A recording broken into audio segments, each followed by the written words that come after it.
Hello दोस्तों, नमस्कार। आज मैं लाया हूँ फिर बार बार पूछे जाने वाले जुडिशियल एग्ज़ाम की परीक्षाओं में आईपीसी से रिलेटेड प्रश्नों की श्रृंखला में आज पांचवा वीडियो में ला रहा हूँ। पहला प्रश्न है आज के वीडियो का। धारा 34 के लागू होने के लिए यह आवश्यक है कि आपराधिक कृत्य किया गया हो केवल 2 व्यक्तियों द्वारा, 5 व्यक्तियों द्वारा, 2 से अधिक परंतु 5 से कम व्यक्तियों द्वारा, 1 से अधिक व्यक्तियों द्वारा। तो इसका सही आंसर है डी, 1 से अधिक व्यक्तियों द्वारा। इसकी व्याख्या देख लेते हैं। भारतीय दंड संहिता की धारा 34 के लागू होने के लिए आवश्यक है कि आपराधिक कृत्य 1 से अधिक व्यक्तियों के द्वारा किया गया हो।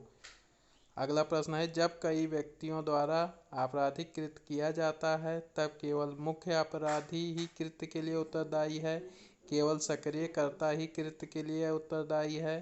प्रत्येक व्यक्ति आपराधिक कृत्य के लिए ऐसे ही उत्तरदायी होगा जैसे उसने स्वयं अपराध किया है, उनमें से कोई भी उत्तरदायी नहीं होगा। तो इसका सही आंसर है सी, प्रत्येक व्यक्ति आपराधिक कृत्य के लिए ऐसे ही उत्तरदायी होगा जैसे उसने स्वयं अपराध किया है। भारतीय दंड संहिता की धारा 34 तथा 149 में किए गए संयुक्त आपराधिक दायित्व के प्रावधान के अनुसार जब कई व्यक्तियों द्वारा सामान्य आशय उद्देश्य से कोई आपराधिक कृत्य किया जाता है तब उनमें से प्रत्येक व्यक्ति उस आपराधिक कृत्य के लिए उसी भांति उत्तरदायी होगा जैसे उसने अकेले ही वह अपराध किया हो। अगला प्रश्न है, जब सामान्य आशय के अग्रसरण में अनेक व्यक्तियों द्वारा एक आपराधिक कार्य किया जाता है तब निम्नलिखित कथनों में से सही उत्तर को इंगित कीजिए। प्रत्येक व्यक्ति कार्य के उस हिस्से के लिए जिसको उसने किया है दायी है। प्रत्येक व्यक्ति ऐसे अपराध के दुष्प्रेरण के लिए दायी है। प्रत्येक व्यक्ति ऐसे अपराध के प्रयत्न के लिए दायी है। प्रत्येक व्यक्ति दायी है मानो वो पूरा आपराधिक कार्य उसके द्वारा अकेले ही किया गया है। इसका सही आंसर है डी, प्रत्येक व्यक्ति दायी है मानो उस पूरा आपराधिक कार्य उसके द्वारा अकेले ही किया गया है।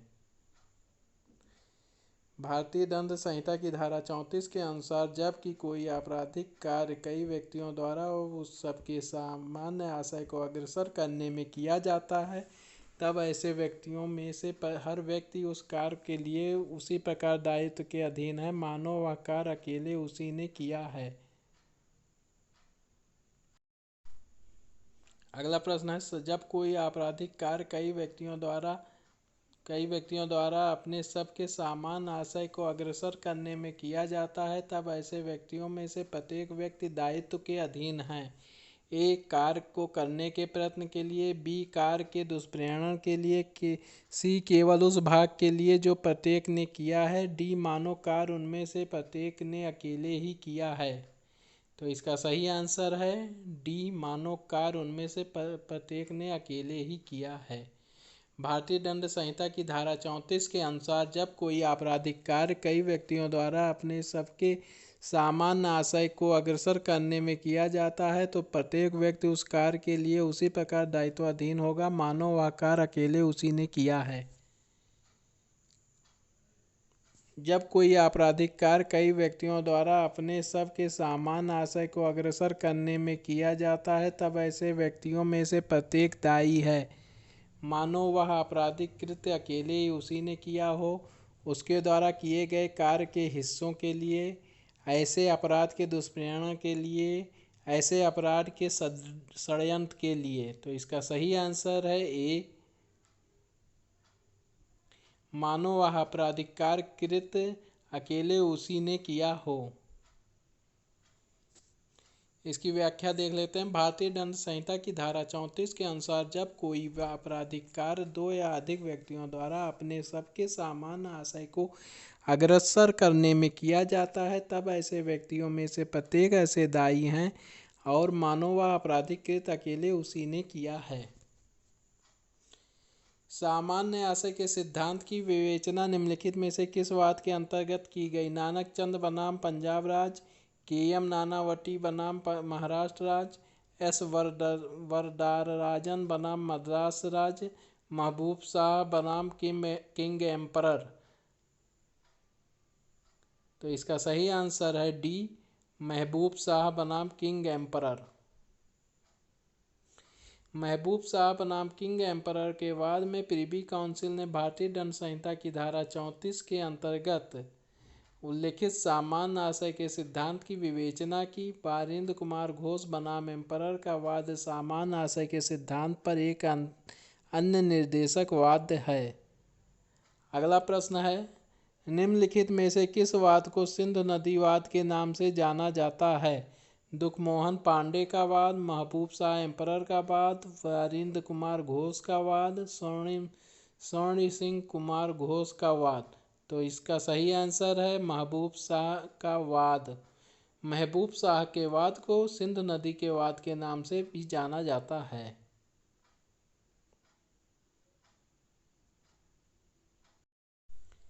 सामान्य आशय सिद्ध करने के लिए दिमागों का पूर्व मिलन सिद्ध करना आवश्यक है, यह क्या कहा गया है? अमीनुल्लाह खान बनाम एम्परर में, मीरदाद बनाम एम्परर में, महबूब शाह बनाम एम्परर में, डी उपयुक्त में से किसी में नहीं। तो इसका सही आंसर है सी, महबूब शाह बनाम एम्परर के वाद में। महबूब शाह बनाम एम्परर के वाद में कहा गया है कि सामान्य आशय सिद्ध करने के लिए दिमागों का पूर्व मिलन सिद्ध करना आवश्यक है। अगला प्रश्न है, सही उत्तर बताइए। महबूब शाह बनाम किंग एम्परर का वाद है षड्यंत्र पर, सदोष बंदीकरण पर, सामान्य आशय पर, सामान्य उद्देश्य पर। तो इसका सही आंसर है बी, सामान्य आशय पर। महबूब शाह बनाम किंग एम्परर का वाद सामान्य आशय के सिद्धांत से संबंधित वाद है। निम्नलिखित में से कौन सा मामला संयुक्त दायित्व के सिद्धांत से संबंधित है? आर बनाम अर्नाल्ड, महबूब शाह बनाम एम्परर, आर बनाम हैंस, आर बनाम प्रिंस। तो इसका सही आंसर है महबूब शाह बनाम एम्परर। महबूब शाह बनाम एम्परर का वाद संयुक्त दायित्व के सिद्धांत से संबंधित है एवं आर बनाम प्रिंस का वाद आपराधिक मनस्थिति एवं सांविधिक अपराध से संबंधित है। अगला प्रश्न है, भारतीय दंड संहिता की धारा 34 द्वारा निर्मित संयुक्त दायित्व के सिद्धांत से निम्नलिखित में से कौन सा वाद संबंधित है? ए, क्वीन बनाम टाल्सन, बी, रेक्स बनाम गोविंदा, सी, महबूब शाह बनाम एम्परर, डी, आर बनाम लिपमैन। तो इसका सही आंसर है सी, महबूब शाह बनाम एम्परर। उपरोक्त वाद तथा वादों से संबंधित विषय निम्नलिखित हैं। क्वीन बनाम टाल्सन का वाद दुराशय तथा सांविधिक अपराध से संबंधित है। रेक्स बनाम गोविंदा का वाद आपराधिक मानववध तथा हत्या के अंतर से की व्याख्या से संबंधित है। महबूब शाह बनाम एम्परर का वाद संयुक्त दायित्व का सिद्धांत से संबंधित है। आर बनाम लिपमैन का वाद मतता से संबंधित है। सामान्य आशय और समान आशय में अंतर स्पष्ट अंतर निम्न मामले में किया गया। ए, बारिंद कुमार घोष बनाम किंग एम्परर, बी, महबूब शाह बनाम एम्परर, सी, श्रीनिवास मल बनाम किंग एम्परर, डी, उपयुक्त सभी। तो इसका सही आंसर है बी, महबूब शाह बनाम एम्परर का वाद।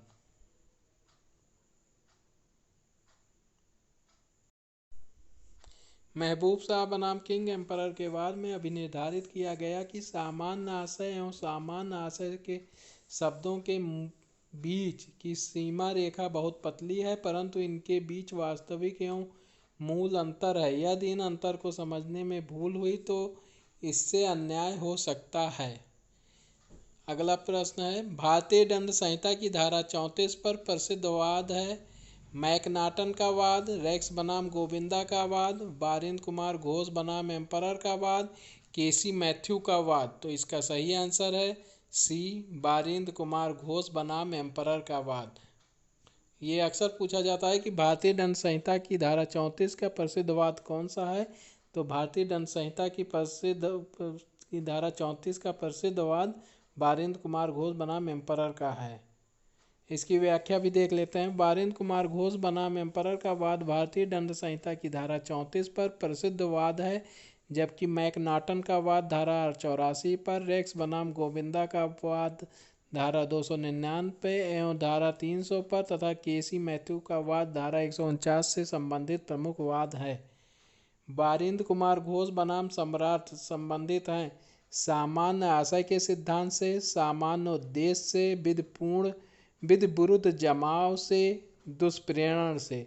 तो इसका सही आंसर है ए। भारतीय दंड संहिता की धारा 34 में उल्लेखित सामान्य आशय के सिद्धांत प्रमुख वाद बारिंद कुमार घोष बनाम सम्राट है। अपराधों में वे भी सहायक होते हैं जो केवल खड़े रहते हैं और प्रतीक्षा करते रहते हैं। यह कथन किस वाद में कहा गया है? महबूब शाह बनाम एम्परर, बारिंद कुमार घोष बनाम एम्परर, आर बनाम प्रिंस, सिराज बनाम डी रूटजन। तो इसका सही आंसर है बारिंद कुमार घोष बनाम एम्परर। इस बारिंद कुमार घोष बनाम एम्परर के वाद में न्यायालय ने कहा कि वे अपराध में वे भी सहायक होते हैं जो केवल खड़े रहते हैं और अपनी बारी की प्रतीक्षा करते हैं। भारतीय दंड संहिता की धारा 34 में उल्लेखित सामान्य आशय के सिद्धांत से संबंधित वाद बारिंद कुमार घोष बनाम एम्परर में प्रीवी काउंसिल ने निर्णित किया कि अपराध में वे भी सहायक होते हैं जो केवल खड़े रहते हैं और प्रतीक्षा करते हैं, अर्थात धारा 34 के अंतर्गत सामान्य आशय को अग्रसर करने में शामिल सभी व्यक्तियों की सक्रिय भागीदारी आवश्यक नहीं है। अगला प्रश्न है 116।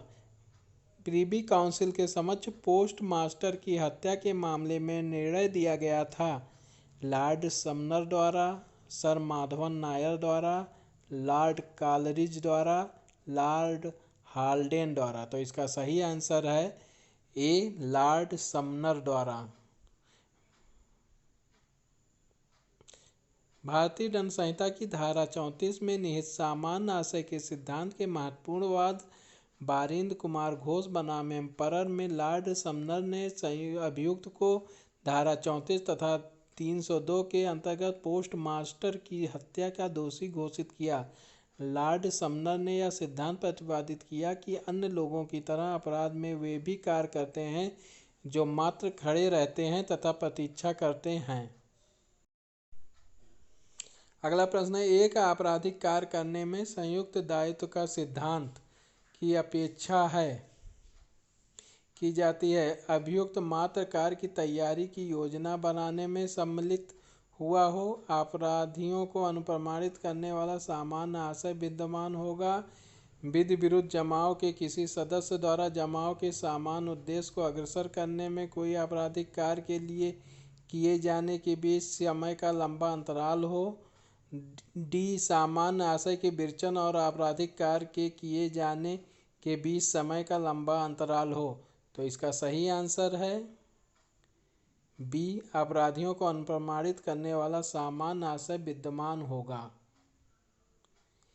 इसकी व्याख्या देख लेते हैं। एक आपराधिक कार्य करने में संयुक्त दायित्व के सिद्धांत की अपेक्षा है कि अपराधियों को अनुप्रमाणित करने वाला सामान्य आशय विद्यमान हो।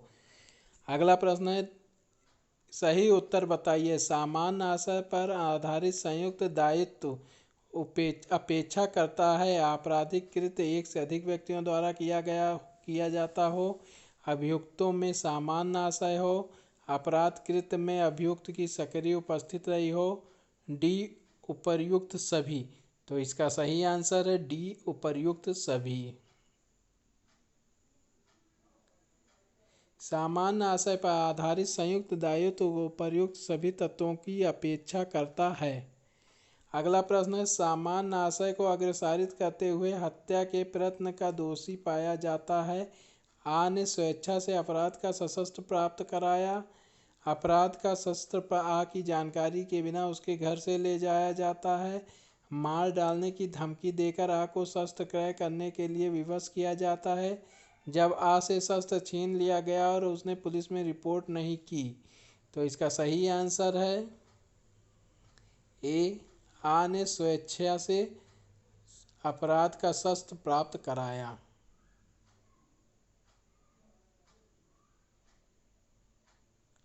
आ ने चूंकि स्वेच्छा से अपराध का शस्त्र प्राप्त कराया है, अतः आ सामान्य आशय को अग्रसारित करते हुए हत्या के प्रयत्न का दोषी है, क्योंकि यहाँ आ का ऐसा करना आपराधिक कृत्य में सक्रिय भागीदारी मानी जाएगी। अगला प्रश्न है, निम्नलिखित में से किस वाद में भारत के सर्वोच्च न्यायालय ने निर्णय दिया है कि आप भारतीय दंड संहिता की धारा 34 लागू करने के लिए शामिल सभी व्यक्तियों द्वारा अपने सामान्य आशय के अग्रसर में काम किया गया हो, परंतु सभी परिस्थितियों में सभी की शारीरिक उपस्थिति द्वारा भाग लेना अनिवार्य नहीं है। कांतिया रमैया बनाम बॉम्बे राज, जे.एम. देसाई बनाम बॉम्बे राज, महबूब शाह बनाम सम्राट, उपरोक्त सभी। तो इसका सही आंसर है बी, जे.एम. देसाई बनाम बॉम्बे राज।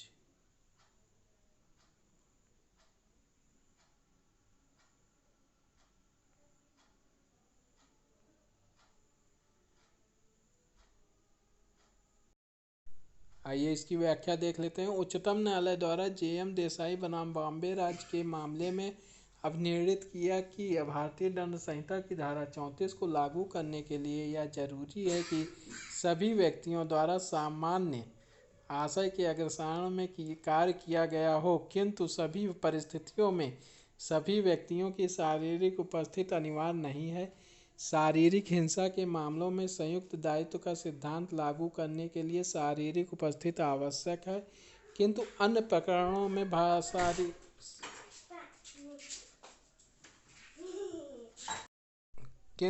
प्रकरणों में शारीरिक उपस्थिति आवश्यक नहीं है, क्योंकि उन्हें पृथक पृथक स्थान और अलग अलग समय में किया जा सकता है। अगला प्रश्न है, निम्नलिखित में से कौन आपराधिक दायित्व की शर्त नहीं है? अच्छा और बुरा में अंतर करने की बुद्धिमत्ता, यह ज्ञान के कारित कार्य विधि द्वारा निषिद्ध है, स्वतंत्र इच्छा, उन तथ्यों का ज्ञान जिन पर किसी कार्य का अच्छा या बुरा होना निर्भर करता है।